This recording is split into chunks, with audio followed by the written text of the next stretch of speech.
بعض لوگ ایسے ہیں جو کہتے ہیں ہم اللہ پر اور آخرت کے دن پر ایمان لائے، حالانکہ حقیقت میں وہ مومن نہیں ہوتے، وہ اللہ اور ایمان لانے والوں کے ساتھ دھوکہ بازی کر رہے ہیں، مگر دراصل خود اپنے آپ ہی کو دھوکے میں ڈال رہے ہیں اور انہیں اس کا شعور نہیں۔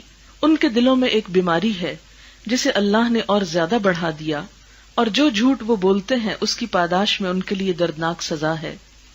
یہ علامت ہے اعتقادی منافقوں کی، جس کو دراصل اللہ ہی جانتا ہے کہ کسی کے دل میں کیا ہے۔ اس کے برعکس عملی منافقت کی مثال نبی صلی اللہ علیہ وسلم کی ایک حدیث سے ہمیں پتہ چلتی ہے۔ آپ صلی اللہ علیہ وسلم نے فرمایا، بخاری کی روایت ہے، آیت المنافق ثلاث، اذا حدث کذب واذا وعد اخلف واذا اؤتمن خان۔ منافق کی 3 نشانیاں ہیں۔ نمبر 1، جب بات کرے تو جھوٹ بولے، نمبر 2، جب وعدہ کرے تو خلاف ورزی کرے، اور نمبر 3، جب امانتی بنایا جائے یعنی اس کے پاس امانت رکھی جائے تو اس میں خیانت کر جائے۔ اور چوتھی علامت ایک اور حدیث سے پتہ چلتی ہے کہ جب جھگڑا کرے تو گالی گلوچ کرے، یعنی گندی زبان استعمال کرے، بیڈ لینگویج یوز کرے۔ اب آپ دیکھیے کہ ان میں سے ایک ایک نشانی کو دیکھتے ہیں۔ نمبر 1، جھوٹ بولنا۔ نبی صلی اللہ علیہ وسلم نے فرمایا کہ ایمان اور جھوٹ ایک دل میں جمع نہیں ہو سکتے۔ جھوٹ آتا ہے تو ایمان نکل جاتا ہے، اور ایمان جہاں ہو وہ جھوٹ نہیں آتا، وہاں وہ شخص جھوٹا نہیں ہو سکتا۔ اور جب انسان کی زندگی میں جھوٹ شامل ہو تو پھر سوچنا چاہیے کہ ہمارا ایمان کس قسم کا ہے۔ آپ دیکھیے کہ یہ منافق کی جتنی بھی علامتیں ہیں، ان میں سے کوئی بھی علامت اور کوئی بھی عادت اور کوئی بھی خصلت ہمیں پسند نہیں ہو سکتی۔ مثلا جھوٹ بولنا اپنے لیے تو بسا اوقات ہم جائز سمجھتے ہیں، کیا کریں مجبوری ہے، لیکن کبھی یہ نہیں چاہیں گے کہ کوئی شخص ہمارے ساتھ جھوٹ بولے۔ وعدہ خلافی خود کر جائیں گے تو اپنے لیے کئی ایک جواز رکھتے ہیں، کئی ایک تعویلیں کریں گے کہ یہ مجبوری ہوگی تھی، کئی ایک بہانے اس پر مزید جھوٹ بھی بول کر دوسرے کو مطمئن کر دیں گے۔ لیکن اگر کوئی ہمارے ساتھ وعدہ خلافی کرے تو ہم سوچ سکتے ہیں کہ ہماری حالت کیا ہو سکتی ہے۔ مثلا اگر کوئی وعدہ کرے کہ میں آ رہا ہوں اور پھر نہیں آئے، اگر کوئی وعدہ کرے کہ میں یہ چیز لا رہا ہوں اور نہیں لائے اور آپ انتظار ہی کرتے رہ جائیں تو آپ کی کیفیت کیا ہوگی؟ آپ کبھی بھی ایسے شخص کو پسند نہیں کریں گے کہ جس کے اندر یہ عادت ہوگی۔ اسی لیے منافقت کی جو علامت بتائی گئی اور ہمیں جو یہ کہا گیا کہ یہ چیزیں اور یہ عادتیں اپنے اندر سے دور کر لیں، تو یہ اسی وجہ سے کہ اس سے اللہ تعالیٰ کا کچھ نقصان نہیں، نقصان دراصل ہمارا اپنا ہوتا ہے۔ ایسی عادات انسانوں کے لیے پریشانی کا سبب بنتی ہیں۔ پھر اسی طرح جب اس کے پاس کوئی امانت رکھی جائے تو وہ اس میں خیانت کرے۔ اب آپ دیکھیں کہ امانت صرف مالی کی نہیں ہوتی، باتیں بھی امانت ہوتی ہیں۔ بعض اوقات کوئی شخص یہ کہتا ہے کہ میں بات اپنی آپ سے ڈسکس کرنا چاہتا ہوں، بس یہ کہ آپ آگے نہیں کسی کو بتائیں، یا یہ کہ کسی کے پاس کوئی مال یعنی پیسے یا کسی چیز کی شکل میں بھی کوئی امانت رکھوا سکتا ہے، تو اس صورت میں بھی یہ دیکھنا چاہیے کہ ہم اس امانت کا کیا کرتے ہیں۔ بعض لوگ اس کی پرواہ نہیں کرتے، اس چیز کو گم کر دیتے ہیں، اس چیز کو ضائع کر دیتے ہیں، وعدہ کر کے بات کو بھلا دیتے ہیں، یا یہ کہ اس کو جس چیز سے منع کیا گیا تھا کہ دوسرے کو نہ بتایا جائے وہ اس کو کھلے عام بتا دیتے ہیں، تو یہ چیز بھی منافقت کی علامت میں شامل ہو جاتی ہے۔ قرآن پاک میں اللہ تعالیٰ فرماتے ہیں واللہ یشہد ان المنافقین لکاذبون، اللہ گواہی دیتا ہے کہ یہ منافق قطعی جھوٹے ہیں۔ پھر اسی طرح ہم دیکھتے ہیں کہ قرآن کریم میں جہاں منافقت کا ذکر ہوا ہے، ساتھ ہی وہاں پر اللہ کو بہت کم یاد کرنے کا ذکر آیا ہے، کہ منافق جہاں جھوٹ بولتے ہیں وہاں ان کی ایک اور بہت اہم علامت یہ ہے کہ وہ اللہ کا ذکر نہیں کرتے، اللہ کو یاد نہیں کرتے۔ مثلا سورۃ النساء میں آتا ہے وَلَا يَذْكُرُونَ اللَّهَ إِلَّا قَلِيلًا، وہ اللہ کو بہت تھوڑا یاد کرتے ہیں۔ ایک اور جگہ پر آتا ہے یا ایھا الذین آمنوا، اے لوگو جو ایمان لائے ہو، لا تلہکم اموالکم ولا اولادکم عن ذکر اللہ، اے لوگو جو ایمان لائے ہو، تمہارے مال اور اولادیں تمہیں اللہ کی یاد سے غافل نہ کریں۔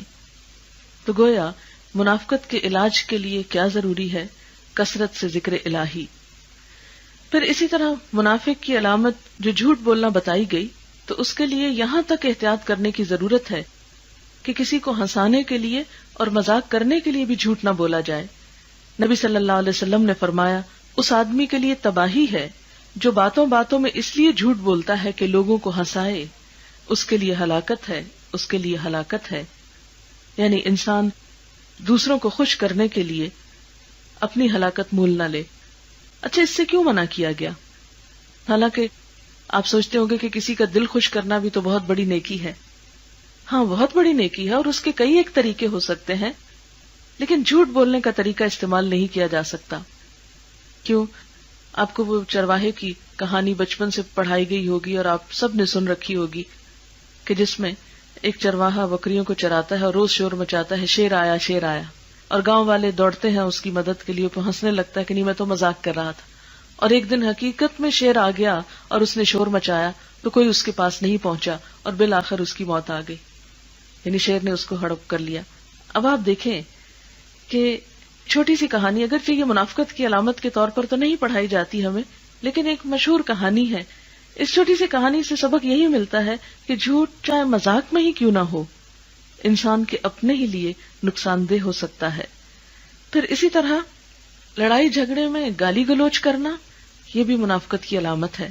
نبی صلی اللہ علیہ وسلم نے فرمایا کہ جب منافق جھگڑا کرتا ہے تو گالی دیتا ہے۔ گالی دینا جو ہے یہ انسان کی اپنی عزت اور وقار کے بھی خلاف ہے، انسان کی شخصیت کو نمایاں کرتا ہے، کیونکہ کوئی بھی شخص جس کی زبان پر اللہ کا ذکر ہو وہ یہ پسند نہیں کرتا کہ اس کی زبان گندے الفاظ بولے، کیونکہ زبان سے جو کچھ نکلتا ہے وہ اس کے اندر کی عکاسی کرتا ہے۔ ہم کسی کو اپنا دل کھول کر نہیں دکھا سکتے، لیکن جو بھی ہم بات کرتے ہیں وہ دراصل ہمارے اندر کا آئینہ ہوتی ہے کہ ہم اندر سے کیا ہیں، ہمارا دل کیسا ہے۔ آپ نے دیکھا ہوگا کہ جو لوگ مہربان ہوتے ہیں، دل سے کسی سے محبت کرتے ہیں، ان کی زبان سے بھی ویسی ہی بے اختیار اور بے ساختہ باتیں نکل رہی ہوتی ہیں، ان کو بناوٹ کرنے کی ضرورت نہیں رہتی۔ لیکن منافق کو دھوکہ دینے کے لیے، جھوٹ بولنے کے لیے ایک اپنے اوپر خول چڑھانا پڑتا ہے۔ وہ عام حالات میں تو جیسا ہوتا ہے، لیکن جو ہی کوئی اس کے ساتھ ناروا سلوک کرے اس وقت اس کی اصلیت کھل کر سامنے آ جاتی ہے اور وہ فوراً ہی گالی گلوچ پر اتر آتا ہے۔ لیکن جس کے دل میں ایمان ہو وہ جھگڑے کے موقع پر بھی اپنے آپ کو سنبھال کر رکھتا ہے، وہ زیادتی نہیں کرتا، وہ بری زبان استعمال نہیں کر سکتا۔ پھر اسی طرح قرآن پاک میں منافق کی ایک اور علامت یہ بتائی گئی کہ وہ عبادت میں سستی کا مظاہرہ کرتے ہیں، یعنی عبادت کا کوئی شوق نہیں ہوتا ان کو۔ قرآن پاک میں اللہ تعالیٰ کا فرمان ہے، وَإِذَا قَامُوا إِلَى الصَّلَاةِ قَامُوا كُسَالَىٰ، جب وہ نماز کے لیے کھڑے ہوتے ہیں تو کسمساتے ہوئے کھڑے ہوتے ہیں، سستی کے مارے کھڑے ہوتے ہیں، نماز کو ایک بوجھ اور مصیبت سمجھ کر ادا کرتے ہیں۔ حضرت اسود بیان کرتے ہیں، میں نے حضرت عائشہ رضی اللہ تعالی عنہا سے دریافت کیا کہ حضور اکرم صلی اللہ علیہ وسلم تہجد کے لیے کس وقت اٹھتے تھے؟ حضرت عائشہ فرماتی ہیں کہ جب مرغ اذان دیتا تو آپ بیدار ہو جاتے، پھر فرماتی ہیں کہ آپ اچھل کر اٹھتے، یعنی سستی کے مارے نہیں اٹھتے تھے، نماز کا جب وقت ہوتا تو ایک دم اٹھ جایا کرتے تھے۔ اور یہاں پر یہ نہیں کہا گیا کہ آپ تہجد کے لیے اٹھ کر جاتے، بلکہ یہ بتایا گیا کہ تہجد کے لیے ایک دم اچھل کر اٹھتے تھے، یعنی جو ہی ان کے کان میں اذان کی آواز آتی تو فوری طور پر اپنا بستر چھوڑ دیتے تھے۔ اب ہم اپنے آپ کو دیکھ سکتے ہیں کہ فجر کی اذان ہوتی ہے تو ہمارا حال کیا ہوتا ہے۔ اول تو یہ کہ اذان کی آواز ہی کم سنائی دیتی ہے، اور اگر الارم لگا دیں اذان کی بجائے تو بھی ہم اس کو بند کر کے پہلو بدل کے پھر سو جاتے ہیں اور کم ہی اٹھنا گوارا کرتے ہیں۔ کبھی کبھار تو فجر کی نماز قضا ہو سکتی ہے، لیکن ایک عادت اور روٹین کے طور پر ایک سچے مومن کی قضا نہیں ہو سکتی۔ اب دیکھیں کہ جس شخص کو اللہ تعالیٰ سے محبت ہو، پھر یہ کیسے ہو سکتا ہے کہ وہ اس کی عبادت کے لیے شوق سے نہ آئے، کیونکہ نماز تو اللہ تعالیٰ کی ملاقات کا نام ہے، اور دوست جس سے محبت ہوتی، کیونکہ ہم سب اللہ کی محبت کے دعوے کرتے ہیں، جس سے محبت ہوتی ہے اس سے ملاقات کے لیے ہم کتنے شوق سے اٹھتے ہیں۔ اب اس کا تجربہ آپ یوں کر سکتے ہیں کہ آپ گھر میں بیٹھے ہوئے ہیں، اچانک آپ کے کسی عزیز دوست کا فون آتا ہے تو آپ کیا کرتے ہیں؟ بیٹھے رہ جاتے؟ نہیں، ایک دم اچھل کے اٹھتے ہیں، اگر پتہ چلتا ہے کہ کوئی باہر دروازے پہ آ گیا تو آپ سب کام چھوڑتے اور بھاگتے ہیں کہ کون آیا. اور خصوصی طور پر اگر کسی ایسے شخص کا پتہ چلے کہ جس سے دلی تعلق ہو، قلبی اٹیچمنٹ ہو، تو اس کے لیے آپ کتنے شوق کے ساتھ والہانہ طور پر آگے بڑھیں گے. اسی طرح جس شخص کو واقعی سچی اللہ تعالیٰ سے محبت ہو، پھر ہو نہیں سکتا کہ نماز کا وقت ہو اور پھر وہ ادھر ادھر ٹال مٹول کر کے سستی کر کے نماز کی طرف جائیں. اسی لیے علامہ اقبال نے کہا تھا، کس قدر گراں تم پہ صبح کی بیداری ہے، ہم سے کب پیار ہے نیند تمہیں پیاری ہے. یعنی اگر اللہ تعالیٰ سے پیار ہو تو پھر تم سو نہیں سکتے، کیونکہ محبت کرنے والے نیند جیسی چیز آسانی سے قربان کر سکتے ہیں.